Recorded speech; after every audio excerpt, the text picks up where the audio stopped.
Le journal.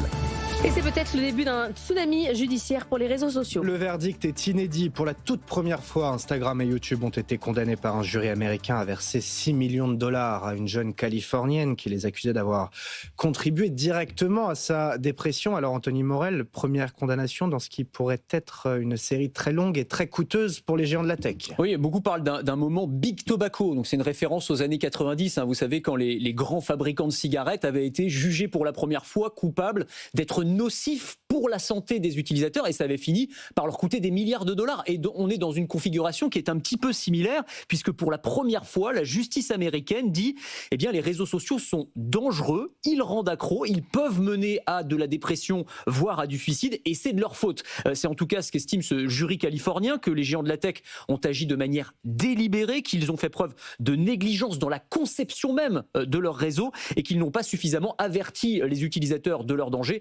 C'est notamment le cas pour les mineurs, évidemment. Les plaignants ont montré que toutes ces applications en fait sont faites pour qu'on y passe le plus de temps possible. Alors on s'en doute un petit peu, parce que c'est les likes, le défilement continu des contenus, les notifications, mais que tout ça c'est by design, c'est-à-dire vraiment ça a été fait pour ça, c'est pas un accident en réalité. Il y a des pièces qui ont été versées au dossier qui montrent que par exemple Meta a conduit des études en interne qui n'ont pas été rendues publiques et qui montrent que tout ce qui est filtre de contenu, contrôle parental, tout ça en fait ça ne sert absolument à rien face à l'utilisation compulsive de ces réseaux sociaux. Alors, Meta et YouTube ont fait rappel de la décision. Ce qui est intéressant dans leur argumentaire, c'est qu'ils disent attendez, la santé mentale des adolescents, c'est pas juste le problème de mon application, c'est bien plus complexe. Oui, ce qui est un argument qui peut s'entendre, et ils se défendent bec et ongle, j'allais dire, cette bonne guerre, et c'est assez logique parce qu'il y a un vrai enjeu pour eux. C'est pas tant les 6 millions de dollars de dommages et intérêts, enfin ça je veux dire c'est de l'argent de poche pour Meta, pour YouTube. On aurait pu citer aussi TikTok et Snap qui étaient aussi dans la plainte, mais qui ont négocié avec la plaignante avant le début du procès. Non,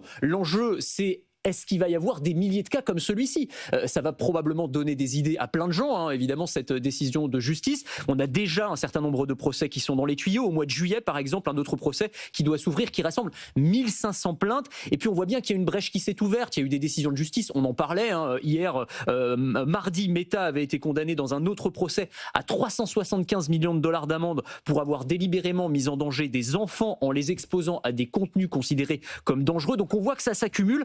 Ça n'est peut-être que le début, et c'est un peu comme pour le tabac il y a 30 ans. La question, c'est plus de savoir s'il y aura un tsunami judiciaire, mais jusqu'où il ira et combien il va coûter aux géants de la tech. Merci beaucoup Anthony Morel. Et alors hier en France, au Sénat, c'est l'interdiction des réseaux sociaux aux moins de 15 ans qui a été adoptée en commission, projet de loi macroniste, qui sera soumis dans l'hémicycle du Sénat dès mardi pour une mise en œuvre à la rentrée de septembre, espère Emmanuel Macron.